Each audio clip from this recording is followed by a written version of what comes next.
Hi,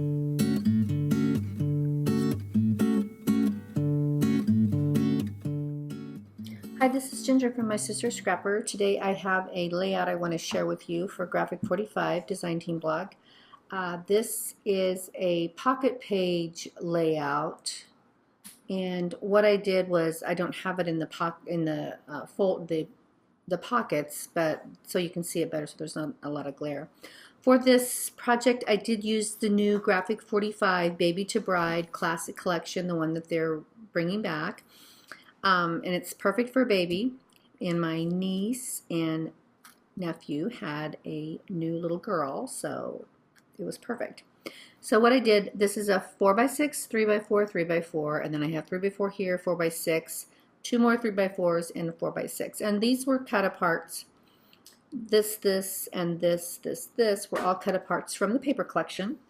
So I just used some more of the designer paper and cut another 4x6 here, and a couple of another 3x4 here to put this photo on, and then I used a solid ivory cardstock to put this one on. So I did trim my pictures down 1/4 of an inch smaller.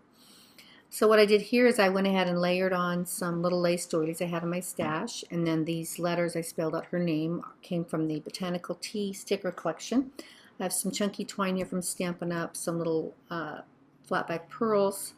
Right here I have some petaloo flowers over here, and then I have a little shaker embellishment that I'm going to show you at the end of my layout here, how I created this little element here, and it's got little punch stars inside.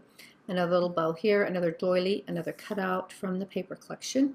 This trim here is from Stampin' Up, and these flowers are all from Petaloo. And over here I used a new framelit die from Stampin' Up and die cut the little onesie here and the little hanger. I added some little flat back pearls to the top, and along here for the snaps, and another little crochet doily. I put her information here as far as her name and when she was born and the date and the time and how much she weighed. She's so cute. And then over here, again, this is another cutout, 4x6 cutout, and I just went ahead and layered on another doily, another flower, and this is a little medallion that I cut off with some lace here, and I put a pearl in the center and some more flat back pearls here. I inked around all the edges with Tim Holtz Antique Linen Distress Ink. And that's my layout for my pocket page scrapbooking. So you just stick them all into the pockets and you're done. But I kind of wanted to add a little bit more oomph to it. So I'm going to show you here how I made this little shaker piece on this 3x4 card. So what you're going to need is, I have this hole punch here. You're going to need some dimensional adhesive, and you're going to need either another circle punch that's just smaller than this, or I'm using a circle die. It's a little bit easier. And then to create the front, what I did was I used some packaging from some of my products for my acetate. I just used some packaging left over, and it'll punch out with the punches. So what I'm going to use, I've already got one already punched out. You don't have to use two clear ones. I did because I wanted the back of my 3x4 card to show through. You could use a solid design paper if you wanted, and then just use one piece of acetate. But what I'm going to do is, I'll just show you here. It's really easy. I'm going to use this front part of this packaging here from these butterflies. And what you're going to do is you want to look for, if you're going to use your packaging, make sure that it's not molded to whatever the items inside. Because there was a couple others I was going to use, but they all were molded to like the keys or something else. But it worked out pretty good. So this will just fit right in here. Let's turn that a little bit more here so it'll fit inside my punch.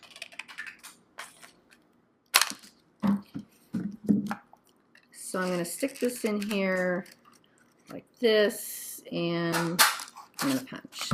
So now I have two circles like this, and then what I want to do is I want to stack them on top of each other, but I want to be able to fill it with something. So I went ahead and took my little dimensional adhesives, and I like these because they're small from Stampin' Up, and I just cut them really small. I know they make strips, but I don't have any, so I'm going to use what I have. And you're going to go ahead and place these around the perimeter of your, this is kind of hard to see here, on the perimeter of your one piece of acetate.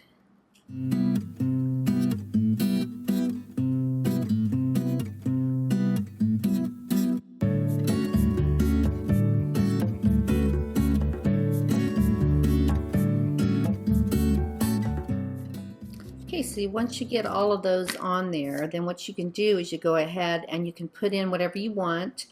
Sequins will be really good, but I didn't have any, so I went ahead and I had this little star punch. So I just took some of my design paper scraps and just punched out some little stars.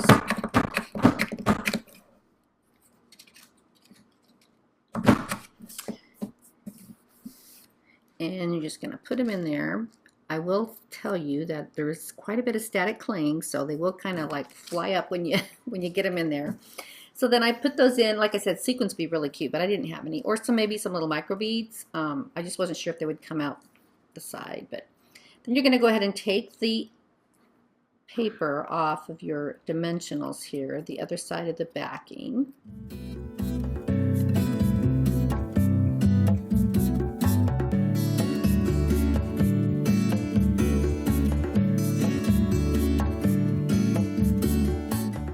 Then when you get all those off, you go ahead and take your other piece and just go ahead and set it right on top of the other one, just like that. So it's going to look like this, and then it'll rattle and it'll shake on your thing. And then to cover up our dimensionals, that's when I used the next size and made like a little rim to put around the top to cover that up. And again, you can use another punch, which is what I did the first time, but you can also use the little die here, which is what I'm going to use now. So I'm going to take a piece of my design paper that I want to use.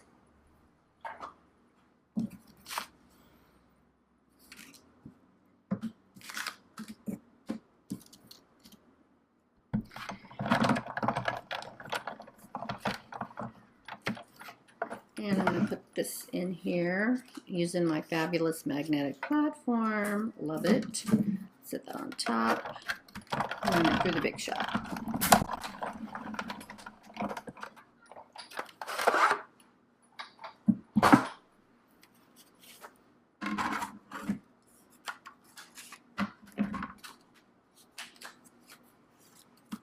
So then what you have is you have this circle here, and then you can center that in here.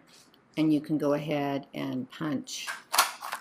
So you have a ring here to put on top of this to cover that up. So you're just going to go ahead and take that and glue that on top. And to glue that on top of the acetate, I did use glossy accents. I haven't tried anything else, but I know this works really well. So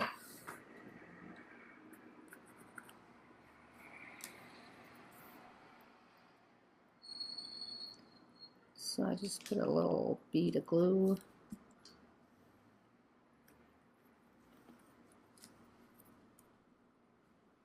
around here. And then go ahead and center it on the top, just like so.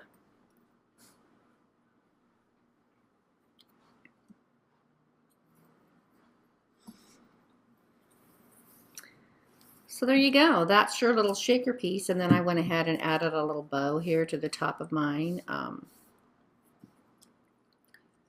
Just because I kind of got some of my little adhesive sticking out a little bit. But there you go. Super cute. Be cute on a card, but I thought it was cute on that layout, just to jazz up that little pocket page. So there you go, everybody. That's my little video on my pocket page layout, as well as a tutorial on how to make the little shaker piece embellishment. There you have it. Thanks for watching. Bye.